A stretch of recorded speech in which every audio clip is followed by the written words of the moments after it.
Malgré mes 6 années d'expérience en camping-car l'hiver, j'ai encore appris des trucs sur les batteries lithium. Eh bien salut tout le monde, moi je suis Diane, voyageuse nomade en camping-car avec mes enfants depuis de nombreuses années. Je me trouve en ce moment en Allemagne et comme vous voyez, il fait froid. Et forcément, mes batteries lithium, elles en ont pris un coup. Alors il faut savoir que moi j'ai des batteries lithium qui sont basse température. C'est-à-dire que si elles descendent au-dessous de 5 degrés, rideau, elles se coupent. La beau faire beau, mes panneaux solaires ont beau envoyer de l'énergie, elles ne vont pas se charger. En même temps, elles ne vont pas non plus se décharger. Autant dire qu'elles ne servent à rien. Et franchement, c'est vraiment emmerdant. Et malgré le fait que j'ai choisi ces batteries lithium exprès pour ça, parce qu'une batterie qui se charge quand elle a trop froid, ça la flingue. Donc je ne voulais pas que ça arrive, mais je n'avais pas pensé que dans Gary, les températures au-dessous de 5 degrés allaient persister même la journée. Et ça, franchement, c'est vraiment très emmerdant.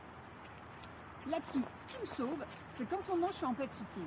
Donc, hormis les derniers jours où c'était un peu chaud, là, j'ai pu sortir mes batteries, les mettre à charger au chaud et surtout réfléchir à la suite. Parce que moi, je reprends la route bientôt et forcément, il faut que mes batteries, elles fonctionnent. Donc, j'ai fait comme n'importe qui fait, j'ai appris de mes erreurs et j'ai su rebondir. J'ai acheté en fait un tapis chauffant qui va se brancher en USB. J'attends de le recevoir, prions qu'il arrive bientôt. Et aussi, j'ai décidé de isoler mon caisson. Pardon pour le bafouillage. Parce qu'il faut savoir que moi, dans Gary, ma batterie lithium, elle est sous le siège passager avant. Alors, autant dire que c'est l'endroit où il fait le plus froid dans le camping-car et qu'elle est entourée de métal. Et le métal, ça ne se réchauffe pas comme ça.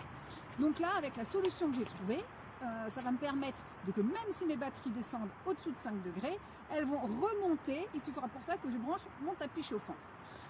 Donc en fait, c'était pas trop pour vous raconter comment j'ai fait, machin, mais c'était pour vous dire que malgré mes années d'expérience, parce que 6 ans à temps plein, mais avant de nombreux voyages et en hiver, j'avais pas notion de ça. Et pour une bonne raison, c'est que la plupart des nomades, l'hiver, ils sont pas comme moi dans des pays où ils font froid. Ou alors, ils vont être branchés, si tu vas au ski, je l'ai déjà fait, branchés en permanence, donc la température, elle bouge pas. Ou alors, ils se barrent au soleil, au Maroc, en Mauritanie, en Grèce, en Turquie, où tu veux, mais en tout cas, des camping-cars nomades en ce moment, moi, j'en vois pas. Bref, c'était la leçon nomade du jour. J'espère qu'elle vous aura fait réfléchir pour anticiper et pour tout le temps apprendre de vos erreurs. Abonnez-vous et à bientôt. Ciao, ciao.